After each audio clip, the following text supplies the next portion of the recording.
We all sometimes find ourselves in the right place at the right time. After all, each of us is led by our own special desire. Some people are driven by the desire to be rich. Others, on the contrary, want to become poor, and as quickly as possible. Some people simply want to be loved and desired. None of these people are to blame. But not everyone remembers that every wish has its own price. In particular, when wishes have their own executor. You know him all, but you never pay attention to him, do you? Well, maybe it's for the best that it is. After all, this man is always near you. Over there, sitting a little ways away. He writes down other people's wishes in his notebook. He writes down their every wish. But no, he's not a medium. What are you saying? He's a person just like you. He just has his own stories, which he carefully keeps and tells no one. Almost no one. He did tell me a few of his stories. Very tragic in their essence. The time has come for me to tell them to you. My dear listeners and viewers, make yourself comfortable. Dim the lights in the room, but don't turn them off completely. We all know that darkness holds its own secrets, right? The first story will be about a young man who was too blinded by his love, one might even say obsessed with it, but who did not want to take responsibility for his actions. More precisely, he thought he wanted to, only his actions spoke completely differently. He often spoke to her about the future, how they would live together, where they would go, what books they would read aloud on lazy Sunday mornings. His words were sweet as honey and just as sticky. They stuck to her heart, not letting it beat freely. He knew how to speak beautifully, and it seemed that he felt sincerely. But behind these speeches, there was nothing but a desire to hold on. When the moment came to make a choice, to take on at least some responsibility, he disappeared, not always literally. More often, internally. He withdrew, became irritated, accused her of pressuring him. "You want too much," he said, although he himself drew castles in the air in front of her, each time higher and more beautiful than the previous one. So one day, Roma entered the cafe almost for free. Why the cafe was called that way and whether the name had any relation to a famous literary work, no one knew. So Roma did not ask himself this question once again. Who cares when they cook excellent pancakes here? His girlfriend, whom he had invited, was due to arrive soon. He really wanted to impress the girl, especially since she had finally agreed to meet after several weeks of courtship. And this cafe was perfect for a date. Roma found a table in the corner and sat down. He looked around the place while waiting for the waiter. There weren't many people in the cafe. Somewhere there were couples in love, and somewhere there were just singles. Like, for example, a man in a white coat who was sitting at a table and writing something in a notebook. For some reason, just looking at this man made Roma panic. But he couldn't understand why he reacted this way to one of the visitors of this wonderful cafe. A few minutes later, the waiter finally came up to Roma and took his order. The young man ordered a plate of pancakes with condensed milk and a milkshake made of strawberry ice cream and bananas. He always ordered this. When the waiter left, Roma looked at the man in the white coat again. Something was bothering him, since he kept staring at the man, and the man, as if he felt that they were looking at him, looked back. But Roma quickly looked away and pretended that nothing had happened. Right after that, Roma's phone vibrated in his jeans pocket. When he took it out and looked at the screen, he saw a message from Katja. She wrote that she was late and would only arrive in 15 minutes. The message also included a link to some website dedicated to historical facts. "You'll have something to do while you wait for me. The girl wrote. Wow. No, of course I knew she loved history, but to such an extent? Roma said out loud and opened the link. Just then, the waiter came and brought the order. He put a plate with 4 pancakes, a bowl of condensed milk, and a milkshake on the table. The dessert had an incredible aroma, so Roma immediately cut off a piece with a fork and then dipped it in the condensed milk. As always, the taste was amazing. The rack, the Spanish boot, the Iron Maiden, the mask of shame. What? Why did she even send me this? The guy read with his mouth full and was surprised by the new information. The mask of shame was put on women in the Middle Ages who were rude to someone in a public place. The mask had a gag with sharp blades, which injured the girls when they tried to speak. What a horror! Roma whispered and took a sip of his cocktail. A witch's chair? Oh, well, I know that. We recently went through that in world history. Damn, people had nothing better to do before. Although some still do now since they arrange all sorts of different rooms in their homes. Roma tore himself away from the phone screen and glanced at the place where he had seen the man in the white coat, but he wasn't there. This made the guy happy, and he continued to devour pancakes and read the website. He had never heard of such things as the English shirt, Polish ram, and Pomeranian hat. And there is nothing written about them on the site, only brief mentions in the context of torture devices from the past. No, maybe forget about her, this Katya. There are plenty of normal girls in the world. Although, maybe this is her test of my fortitude, and she herself is quite adequate? Roma thought out loud. He generally liked to talk to himself, even if there were people around. This habit helped him make important decisions in life. A minute later, another message came from his girlfriend, stating that she would be delayed for an indefinite period of time. She said that she had gotten stuck in a traffic jam in a taxi, and that it would probably be for a long time. Roma only sighed sadly. His appetite was slowly starting to disappear. He counted the days until the moment when they could sit in this cool cafe and have a heart-to-heart talk, to clear up all the I's and cross all the T's. Every day of waiting was torture for him, and the very fact of waiting hurt him much more than if he had been tortured with some Judas cradle or slingshot. Although thoughts about it did not bring joy. "You don't mind, young man, if I sit down next to you?" a voice sounded in his ear. The young man turned around and saw the man in the white coat behind him. Roma choked on a piece of dessert when the stranger suddenly asked his question. The guy took a sip of his cocktail and then said, "Sorry, but the seat is taken. My interlocutor should be here soon." "Oh, these girls. Always late." "Where are you from?" "Roma." "Intuition. Besides, at some point you became depressed after reading something from your phone screen." The stranger took a chair from the next table and sat down to Roma's left. "Don't worry, I won't take up much of your time. Or I will, but that's up to you. By the way, what are you reading?" Historical facts about torture instruments. They write all sorts of horror stories. For example, which one? Well, Roma hesitated and began reading from the screen again, this time out loud. For example, a pear. The purpose of the pear is to get into any of the human, guilty orifices. Isn't that creepy? It was used in relation to heretics or wives caught cheating. The man took a pencil out of his coat pocket and wrote something down in a notebook. This action aroused Roma's curiosity, and he overcame his mistrust of the man next to him. "Please forgive my tactlessness, but what do you have written in your notebook?" "Oh, thank you for asking, young man. You see, I collect various ancient torture devices. The one you mentioned is just what I added to my list. By the way, would you like to read it?" Roma wanted to refuse, but he thought that if he showed interest in this strange man's hobby, he would soon leave. After all, Katya was supposed to come any minute. At least he believed in it. "Well, let's look at what you have written down," said Roma and moved closer. The notebook did indeed describe various torture instruments with brief descriptions.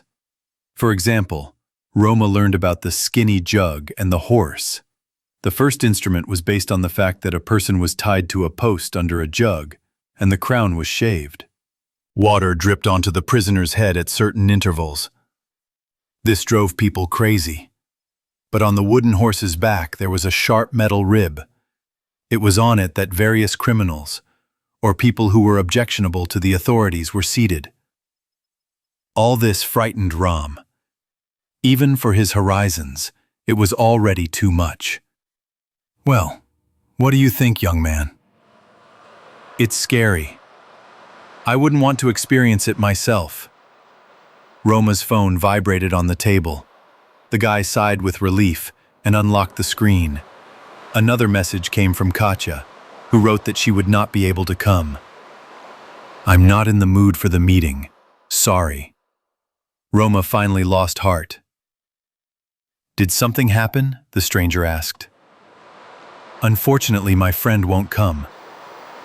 I don't even know if she was planning to come at all. Well, since she won't come, that means you and I have a lot of time to talk.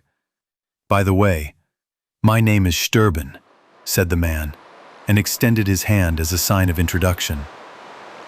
My name is Roma. Nice to meet you, Mr. Sterben. The guy shook his hand. The man's name made him wary. Your name is interesting. Does it mean something?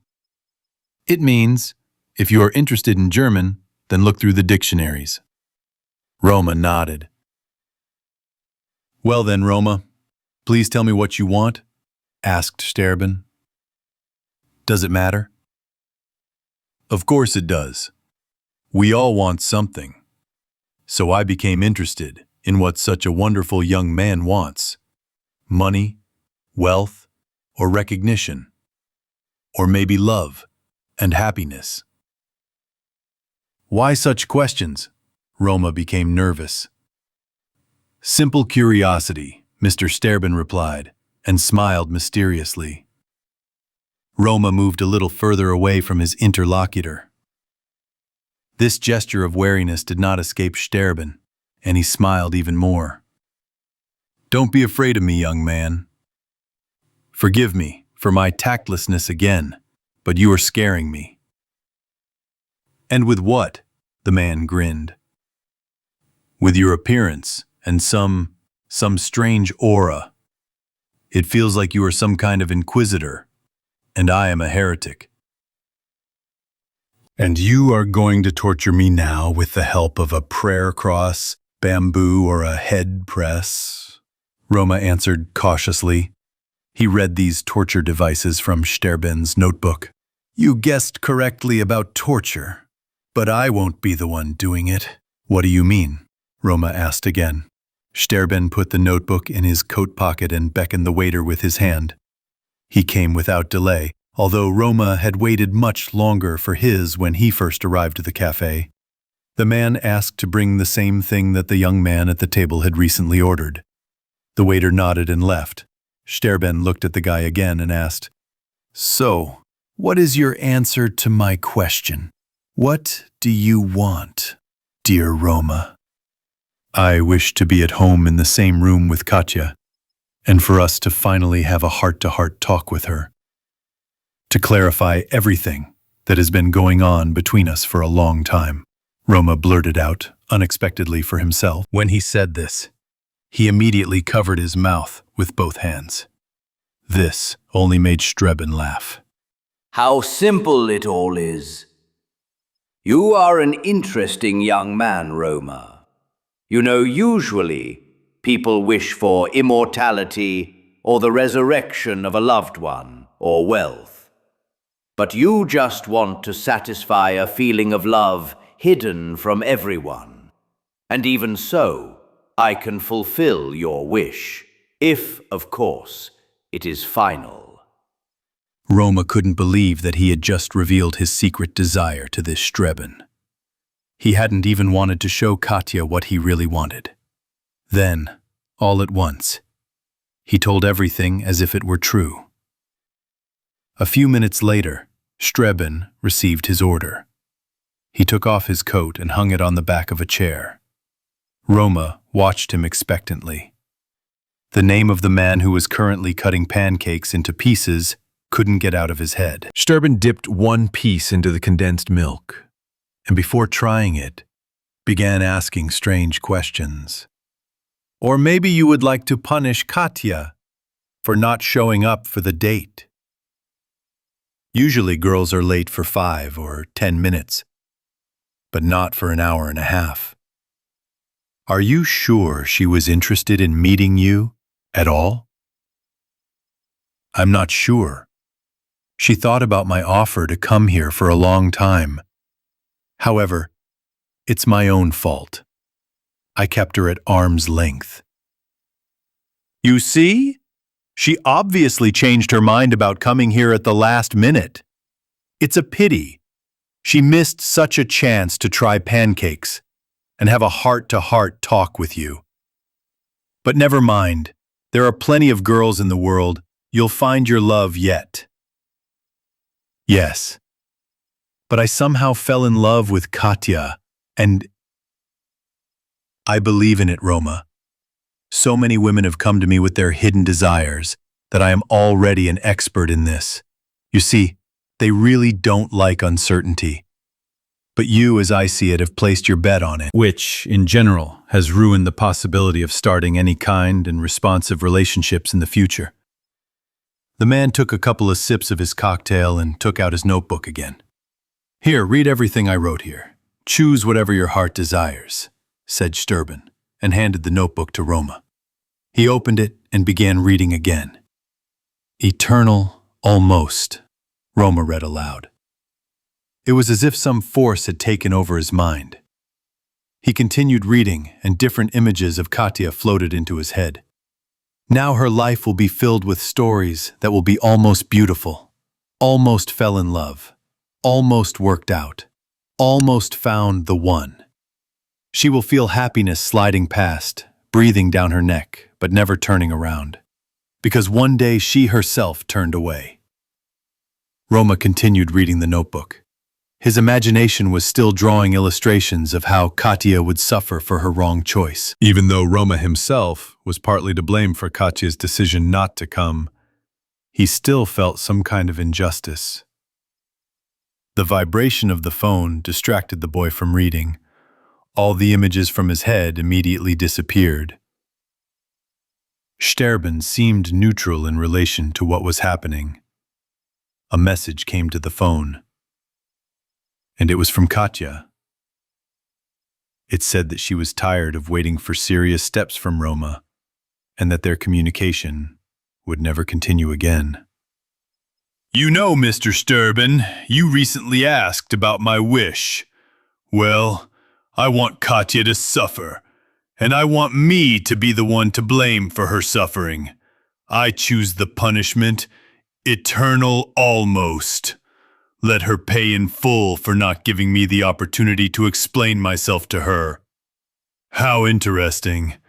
Very good, my boy, very good. But everything has its price. I don't care. I want this bitch to pay.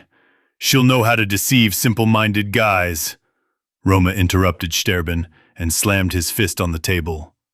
He was angry. His mind was filled with anger. Sterben smiled and picked up the notebook. Then he took out a red pen and wrote something on a blank sheet of paper and showed it to Roma. Mookie, the guy read. And how should this be understood? Very simple. After the wish is fulfilled, you will pay. And everything that you read from my notebook, as well as from your phone, will happen to you. Do not doubt it. But everything has its price, my boy. You agreed yourself. Don't worry, you won't remember anything. Of course, provided you behave well. Quietly, so to speak, said Sterben and snapped his fingers. The young man lost consciousness. He imagined that he was hovering over Katya while she was trying to shout to some very handsome young man. But he did not hear her, although he was holding a black box with a ring inside. Roma enjoyed it. It seemed to him that everything was as it should be, as he wanted. He didn't even remember his recent conversation in the cafe. He had no time for that. His mind was filled with feelings of revenge. Roma saw that Katya was trying to rouse her recent interlocutor, but he did not react at all, and then turned around, walking away in the opposite direction from her. Roma looked at all this and laughed loudly. Then he heard a click. Hellish pain pierced his whole body. "It's time to work off my debt, my boy," said the ominous voice, and laughed. "Oh, yes, my name translates as death. But that's not important anymore. What's important is that it's my turn to have fun." Thousands of needles pierced Roma's body, and he screamed in horrific pain. Somewhere in the back of his mind, the hope settled that this was just a dream. But the pain was too real. The torment was too real. Yet despite the chilling horror that gripped him from within, Roma suddenly realized that he was alive. His mind did not switch off, did not drown in oblivion, but on the contrary, it became clearer with every second of suffering. And there was a special, refined cruelty in this. He had to feel everything. Scenes began to appear before his eyes, as if on a screen. Katya. Her eyes, which used to shine with warm irony. Her light gait, her smile when she could not yet understand how dependent he was on her. All these memories were now like knives piercing his soul, each in time with the blows of pain piercing his body. "What is it?" he croaked when he could breathe. "This is wish fulfillment." The voice came again, closer now, right next to his ear. "You wanted her to feel what you felt, for her to regret, for her to come back." "Yes," Roma squeezed out, writhing. "But not like this." "And did you think it would be beautiful?" The voice suddenly became almost human, with a hint of mockery. "Wishes are rarely fulfilled as expected, especially when they are asked of me." In front of him, in a white cloak, stood that same man. Only now his face was indistinguishable, either a mask or a shadow or emptiness. He held an open notebook. The page on which the punishment was written was covered in bloody ink by itself, as if Roma's pain fed the ink. "I don't want it anymore," Roma was choking. "Give it all back. Let her just forget me, us, everything that was." "Oh, she will forget." The cloak rustled slightly, as if a wind blew from within it. "But you will forget too, Roma. Not only her, yourself too. Your name, your voice, everything that made you, you. You will remain, but no longer you." The creature in the white cloak snapped its fingers, and everything went silent. When his vision cleared, Roma was sitting at the table. He didn't remember why he was there. You could even say he didn't know. There was a girl sitting not far from him. Roma looked at her and felt as if they were familiar, but he couldn't remember her name or where he could know her from. Katya herself was sitting at a table with an empty coffee cup on it. She kept looking around, not understanding why something seemed to be missing in her chest. Some meeting, some phrase, a whole name, as if she should have come here some time ago to see someone, to talk, to understand whether she was truly loved or just being mocked. After a while, Katya turned around and saw a guy behind her. The waiter had just handed him his order. When he reached for a glass of cocktail, the girl saw terrible marks from huge needles on the young man's hands. They looked very fresh, not yet healed. Ugh, some kind of drug addict. How did they even let him in here? The girl thought, and turned away. A man in a white cloak passed her. He sat back down in his place by the window, then grinned and made a note in his notebook. The wish is fulfilled. Justice is symbolic.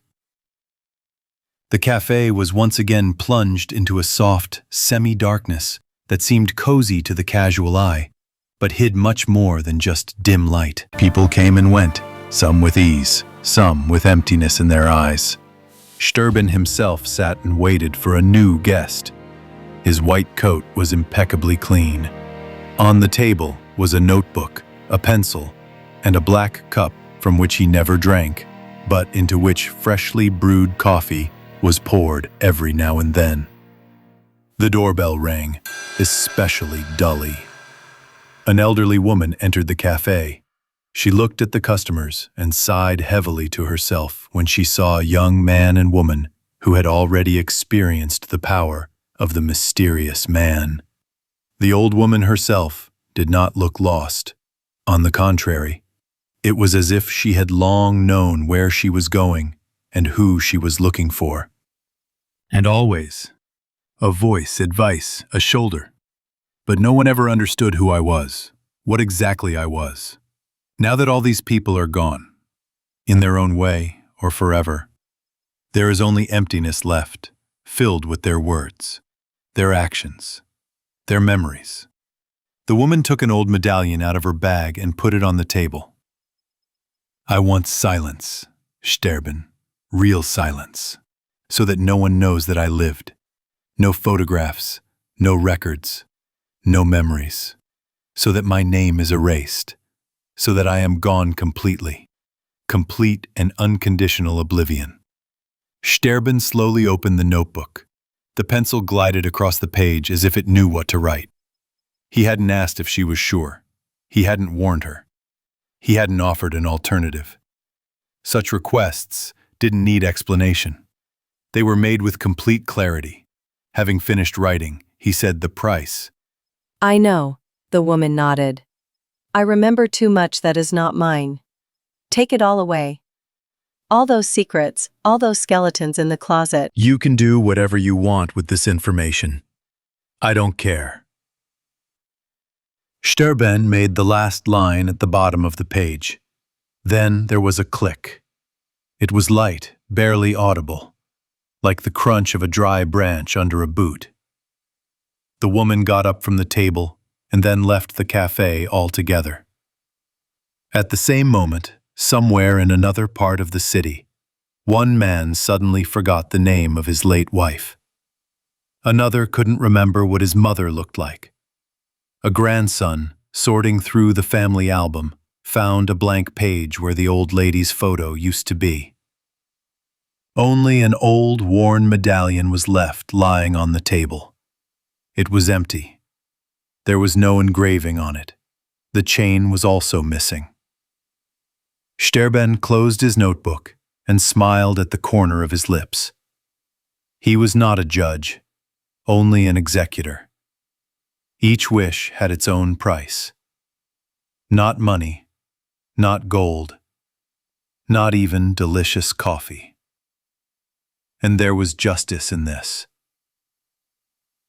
When evening came, Sterben was still sitting by the window, and still waiting. He was in no hurry, because he knew they always come.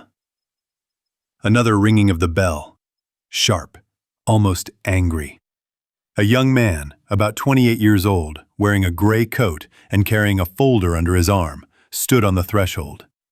He sat down at Sterben's table without asking if he could, and said immediately, quickly, as if he was afraid to change his mind.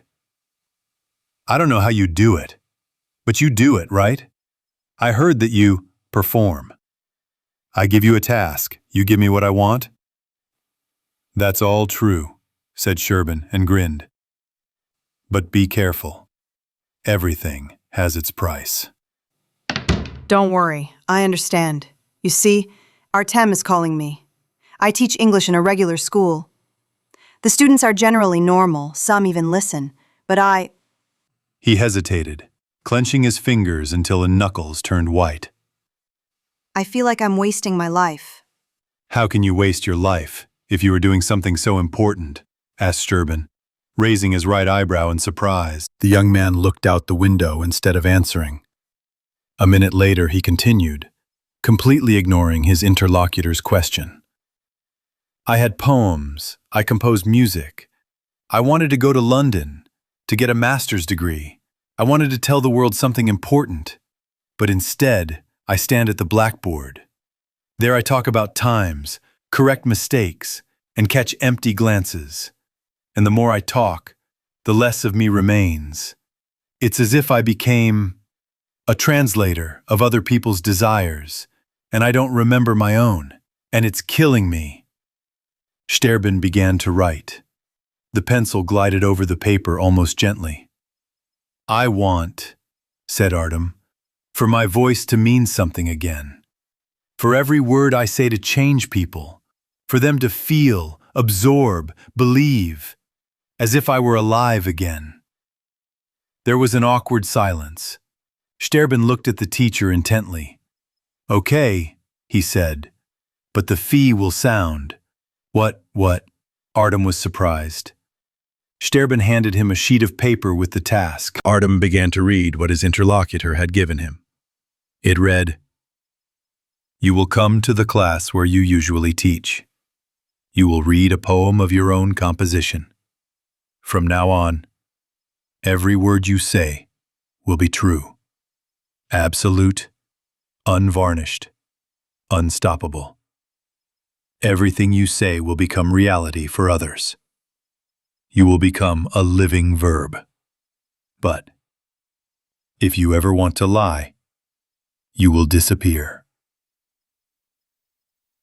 Artem reread it and smiled. Really, bitterly, but very vividly. He stood up. Received and understood. It is better to burn out with words than to fade away in silence. At that moment, a waiter approached the table. The usual? The man asked, addressing no one in particular. Artem nodded thoughtfully. Yes, he answered mechanically, as always. And then the world shook, because he had never been here before. This was the first time he had ever visited this cafe. And that meant only one thing. He had lied. Not out of malice, unconsciously, just out of inertia. Out of some kind of habit, completely forgetting what kind of deal he had made a couple of minutes ago. At that moment, Artyom's tongue became heavy as lead. Each word inside was like a shot. He tried to pronounce his name and couldn't. He no longer had a name. He tried to explain, but his voice was soundless. His lips moved like those of a mute actor in a theater production. Artyom jumped up, knocking over his chair. The customers in the cafe did not notice his panic. Only Sterben raised his eyes and smiled crookedly. You weren't ready. And you lied. His voice rang in Artyom's head like a bell. Your wish has been granted, but you did not accept it honestly. And that means it never belonged to you. If it does not belong to you, this desire, then you are not worthy of it. With that, farewell, Artyom. Your next stop is oblivion. Be silent now in eternity, Sterben finished, got up from the table and headed for the exit. In the place where Artem had sat, only his open folder remained. The sheets that contained poems, notes, drafts, dissolved into thin air, line by line.